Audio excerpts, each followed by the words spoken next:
is Wednesday. Up like this. There we go. Today is Wednesday, the 1st of April, and that is not an April Fool's. Wednesday, so you would write that 4 /1/20, and April 1st, 2020. Today in Daily Language Review, we're doing week 26, day 3, so let's go ahead and correct that. And I have dry erase crayons that I use very rarely, but I do use them. The human brain is like a computer, and I'm hoping you're finding the first one. Brain is not spelled correctly. How do we spell brain? B-R-A-I-N is like a computer. And this is a word we are all very familiar with right now because we're using it a lot more than we ever have before. C-O-M-P-U-T-E-R.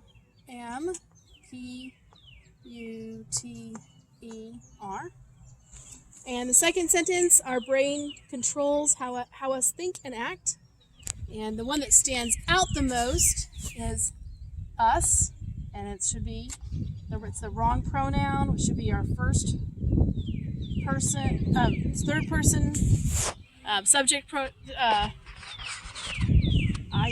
subject pronoun. And then, of course, R. This is one we miss a lot. It's not A-R-E. This is O-U-R. And it tells whose brain it belongs to. So those are there are only 2 on this one, and 2 on this one. And that's it. So I hope you found all 4 of those. They're pretty simple. Going on to spelling this today, you have a practice test, and I am putting that up online. The practice test will that'll be a separate video, and so I'll show parents how to do it. We can do the practice test together this time, and then next week we'll see how that goes and whether or not you want to do it together or have your parents do it.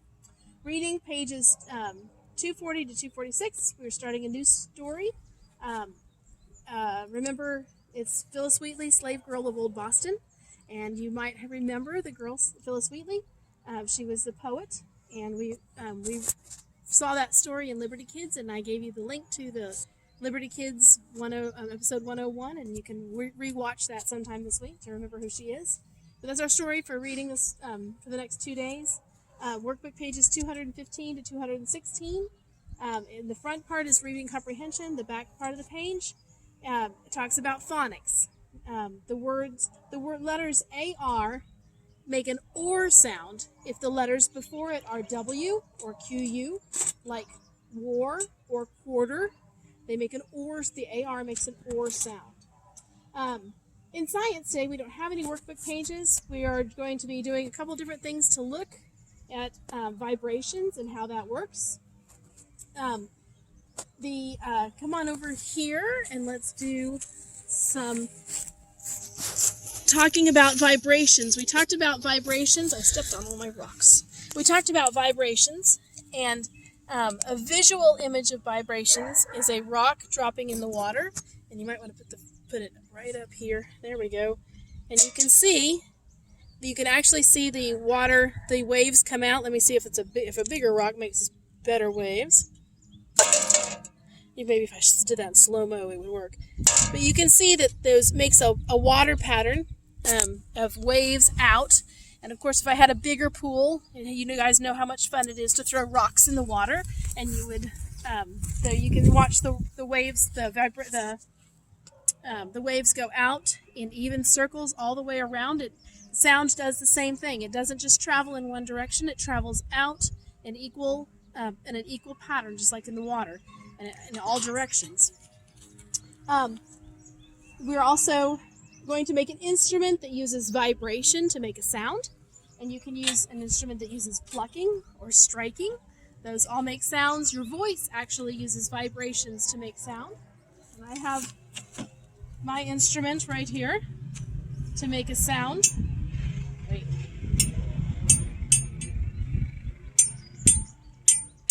By striking it, you can feel you can hear a little bit of vibration there.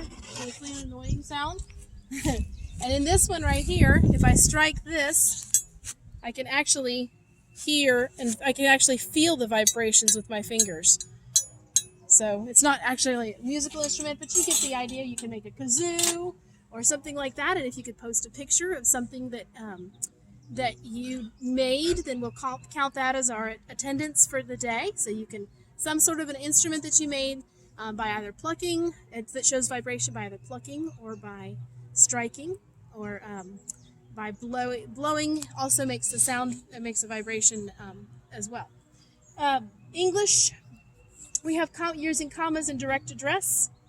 You can, we use this in our family because when you have more than one or two people around the table, then you ask a question, please pass the ketchup, and then people will not assume that it is them, that is the ketchup is being passed, that you are asking to pass the ketchup to, or he or she. So you ask, so you have to use a name. For example, Kylie, please pass the ketchup.